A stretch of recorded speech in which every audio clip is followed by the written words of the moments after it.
We are at the unveil of the Volkswagen Virtus. Now, you've seen the car, you've seen the teasers, you've seen, in fact, its sister car too, the Skoda Slavia, but it's here finally unveiled. So let's take a good close look.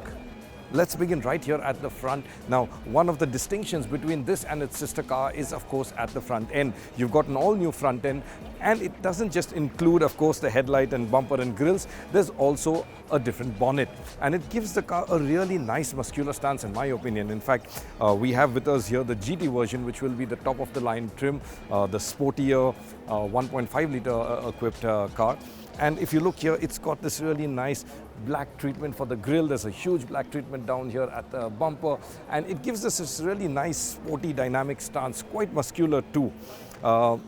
In terms of the black treatment, if we move around over here to the side, you'll see the black treatment also carries on with the alloys, and there's a really nice touch with the red painted calipers. Looks really sporty, and that's also another embellishment which will be reserved for the GT line only. Now, it shares obviously a lot with the sister car, the Skoda Slavia, and that of course includes dimensions like the wheelbase. The car is a little bit longer, but that's only down to some bumper reprofiling.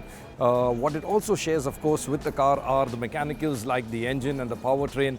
The doors, as you can see, are identical. In fact, there's a little GT logo here. Skoda have a little Skoda badge in there. But overall, the cars do look quite different, and it's really down to the front end and the back. Of course, on the side here you have this neat little Volkswagen mold into the black trim. I don't know if you'll be able to pick it up on the camera, but perhaps we'll get a closer shot for you later then. Moving over to the back, again being the GT trim, it's got this neat little lip spoiler integrated into the boot, and the black treatment obviously on the lip spoiler too, and also in the tail lights. Now, the boot is something that's really large. We'll have all of the dimensions and the specifications up on the screen for you. And if you can see down here, it's nice, wide, flat. The seats are also 60-40 split fold. So it is a large car, and you've got a lot of space both inside and for your luggage too. Okay, now the space here at the back is really quite sufficient. The driving seat is adjusted to my position. I'm about 5'8", and as you can see, I have a fair amount of legroom here too. The cabin width doesn't seem all that much, especially with these seats here. They're kind of sculpted and look better for two. The seats themselves, as you can see, they're all black. Now, you do have a dual tone option on other trims, but this being the GT, of course, it gets all black, and there's some nice red contrast stitching. There's a flip down armrest here. You've got these really neat spotlights or reading lamps integrated here, and two USB ports to charge your devices.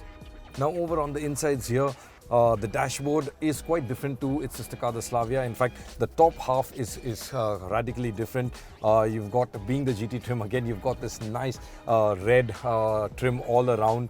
To some, it might appear over the top. It's a lot of red, but seeing it here in person, honestly, I quite like it. It doesn't look too in your face. Perhaps when we get out into the real one in the sun, we'll have a better idea about it. But here I can tell you it looks really nice. Now, what's also different, of course, is the treatment on top. You've got the entire panel as a single piece here. Looks really nice. So the aircon vent, flows smoothly into the touchscreen here. A very nice large touchscreen, which seems quite responsive as well. And then that flows straight into the digital dials here, the digital IP rather. Sorry about those beeps, it's just the battery is low. Everybody's been on this car filming it, and well, as you can see, we have a drained battery. So sorry about that, it's really off right now. Moving on anyway, down below here you've got your HVAC controls. They are touch sliders, and that's something I don't really like. I really prefer switches, and I think that's the only thing that I personally didn't like on the car. But I must say there's a neat little groove here, so it makes it a little bit easier to use the fan speed and the temperature controls. Now, in terms of, like I said, the powertrain, you've got two engines just like the Slavia. You've got the 1 litre and the 1.5. And you've got manuals and auto gearboxes on both. This is the 1.5, and it's coupled to a DSG auto box, which on the 1 litre you will have a regular torque converter automatic.